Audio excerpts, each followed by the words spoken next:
నమస్తే.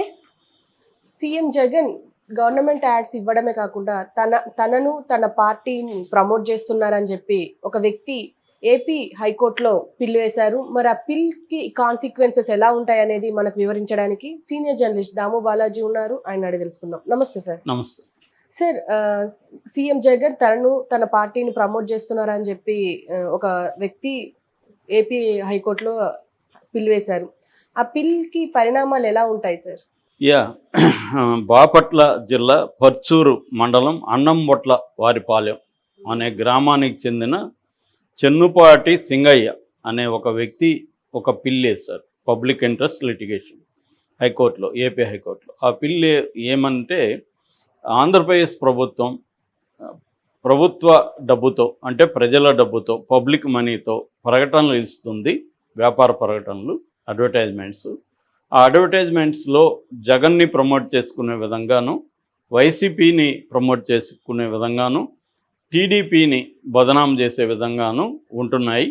తర్వాత YCP party అంటే జగన్కి సంబంధించిన సాక్షి మీడియాకి, సాక్షి పత్రిక కావచ్చు, ఇటు సాక్షి టీవీ ఛానల్ కావచ్చు, ఎక్కువ యాడ్స్ ఇస్తున్నారు. ఇది గతంలో సుప్రీంకోర్టు ఇచ్చిన మార్గదర్శకాలకు విరుద్ధము. సో ఈ ప్రకటనలకి పార్టీ నుంచి ఫండ్ వసూలు చేయమని కోర్టుని ఆయన డిమాండ్ చేస్తూ, ఇది ప్రభుత్వ సొమ్ము, దీనికి పెట్టకూడదు. పైగా వాళ్ళు కలర్స్ కూడా, ఆ ప్రకటనలు ఇచ్చే కలర్స్ అన్నిట్లో కూడా ఈ జెండా కలర్స్, వైసీపీ జెండా గ్రీను బ్లూ ఉంటుంది కదా, ఆ జెండా కలర్స్ ఇస్తున్నారని కూడా ఆయన ఆరోపించాడు. దీని మీద నిన్న వాదనలు జరిగాయి. ఈయన చెన్నుపాటి సింగయ్య తరపున అంబటి సుధాకర్ బాబు అడ్వకేట్గా ఆయన వాదనలు వినిపించారు. ఇటు ఎస్జిపి అంటే స్పెషల్ గవర్నమెంట్ ప్లేడర్ సుమన్, ఆయన వాదనలు వినిపించారు. సో ఇక్కడ సుమన్ ఏమన్నారంటే, ఇతను కావాలనే టీడీపీ తరపున నుంచే ఏసాడి పిల్లు, ఇతను వాంటెడ్లీగా 2009 నుంచి వచ్చిన ప్రకటనలే మాత్రమే మాట్లాడుతున్నాడు. అంతకుముందు 2014 నుంచి 19 వరకు తెలుగుదేశం కూడా ఇలాంటి ప్రకటనలే ఇచ్చింది. వాటి గురించి ఈయన తెలివిగా మాట్లాడట్లేదు. మేము ఆ కటింగ్స్ కూడా తీసుకొచ్చి మీకు పెడతాము, ఆ వివరాలు కూడా ఇస్తాము. వాళ్ళు ఎలా, వాళ్ళ దానికి మా దానికి ఏమన్నా తేడా ఉంటే మీరే చెప్పండి అని సుమన్ కూడా ఆర్గ్యూ చేశాడు. సో వాటన్నిటినీ సబ్మిట్ చేయడానికి టైం కూడా అడిగాడు సుమన్. సో దాంతో మార్చి 6కు ఈ కేసుని పోస్ట్పోన్ చేసింది. బట్ అంతవరకు సుప్రీంకోర్టు మార్గదర్శకాలని ఫాలో అయ్యి మాత్రమే ప్రకటనలు ఇవ్వాలని గవర్నమెంట్ని ఆదేశించింది. సో ఇక్కడ ఇప్పుడు నేను చెప్పిన లాస్ట్ సెంటెన్స్ ఇంపార్టెంట్.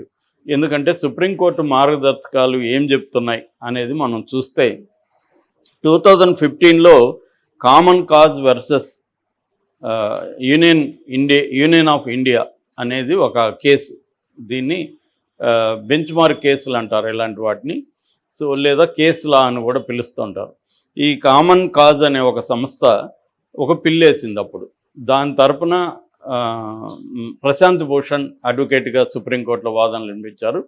ఈ కామన్ కాజ్ ఆర్గ్యుమెంట్స్ ఏంటంటే, గవర్నమెంట్ యాడ్స్, ముఖ్యంగా union government, central government, Modi ప్రభుత్వం ఉన్న ఆ టైంలో దాదాపు 5 రకాలైన పద్ధతుల్లో ఈ అడ్వర్టైజ్మెంట్ని మిస్యూజ్ చేస్తూ ఉంది అనేది వాళ్ళు చెప్పింది. నెంబర్ 1, టెరిటోరియల్ లిమిట్స్ని దాటి యాడ్స్ ఇస్తుంది. అంటే ఒక ఫర్ ఎగ్జాంపుల్ ఢిల్లీ గవర్నమెంట్ ఉంది, ఆ ప్రభుత్వం ఎక్కడ యాడ్స్ ఇవ్వాలి, ఢిల్లీ పరిధిలోనే ఇవ్వాలి.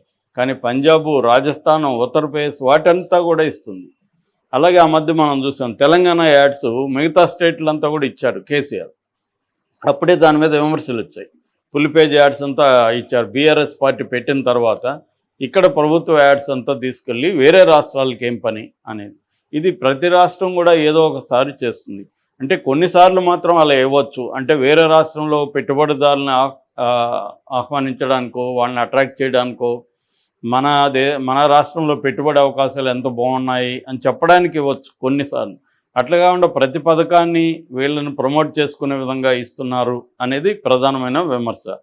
రెండో పాయింట్, అడ్వర్టోరియల్స్ అంటారు. అడ్వర్టోరియల్స్ అంటే ఎడిటోరియల్స్నే డబ్బులు ఇచ్చి కొనేసేయడం, న్యూస్ని, పెయిడ్ న్యూస్, న్యూస్ని కొనేయడం, అది న్యూసా అడ్వర్టైజ్మెంటా తెలియకుండా ఎక్కడో చిన్న ఫాంట్లో యాడ్ ఏడివిటి అని పెట్టడం, ఇది రాంగు.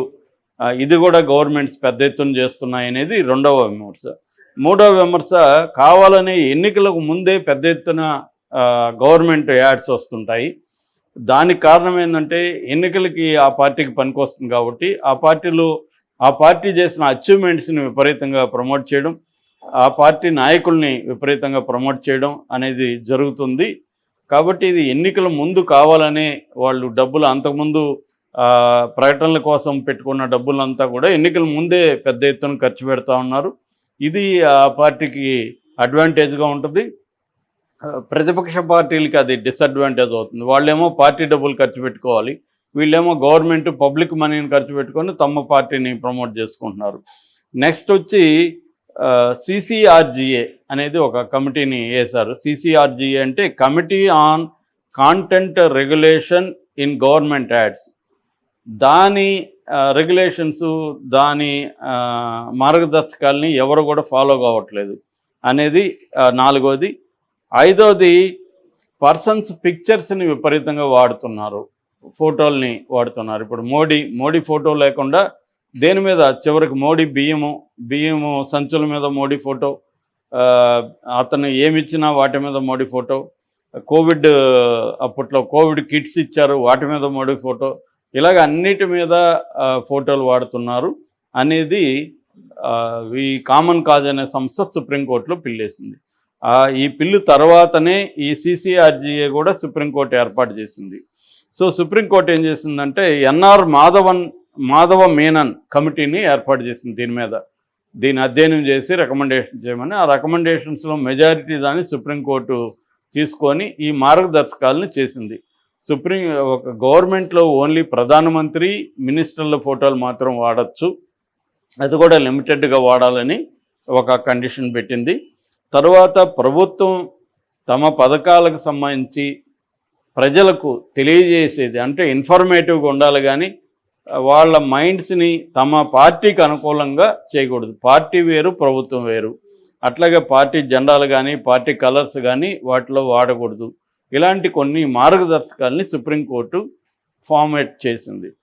అయితే ఈ మార్గదర్శకాలని ఏ పార్టీ కూడా, ఓన్లీ వైసీపీనే కాదు, ఏ పార్టీ కూడా ఫాలో అవ్వట్లే. గతంలో కూడా చంద్రబాబు ఫోటో లేకుండా ఏ పథకం లేదు, ఏవి లేవు, అన్నిటికీ ఎల్లో కలర్స్ వాడేవాళ్ళు అప్పట్లో కూడా. సో ఇప్పుడేమో ఈ కలర్స్ వాడుతున్నారు. ఇక్కడ మనం టీఆర్ఎస్ని చూస్తే స్టేట్ పేరే TS అని పెట్టింది. దీంట్లో అంతా కూడా వెహికల్స్కి TS, నిజానికి అది ఏ రాష్ట్రం కూడా అలాగ పెట్టలేదు. TS అంటే తెలంగాణ స్టేటు, అలాగే ఇంకొక రాష్ట్రం ఇండియాలో పెట్టలేదు. AP అంటారు కానీ AS అని పెట్టలేదు. తమిళనాడులో TN అంటారు కానీ TS అని పెట్టలేదు. కర్ణాటకలో KN అంటారు కానీ KS అని పెట్టలేదు. ఎక్కడా లేదు, వీళ్ళు మాత్రమే పెట్టారు. దీనికి కారణం ఏంటంటే TRSలో TS ఉంది కాబట్టి TS అని పెట్టారు. సో అంత ఇదిగా చేశారు. అంటే ప్రతిదీ తమ పార్టీ కలర్స్. కానీ ఇక్కడ కూడా BRS పెట్టినాక కూడా వాళ్ళ ప్రకటనలు అన్నీ చూస్తే ప్రభుత్వ ఇది కేసీఆర్ ఫోటో లేకుండా ఏమీ లేవు. సో ఇలాగ ప్రతి పార్టీని ఇదే చేస్తుంది.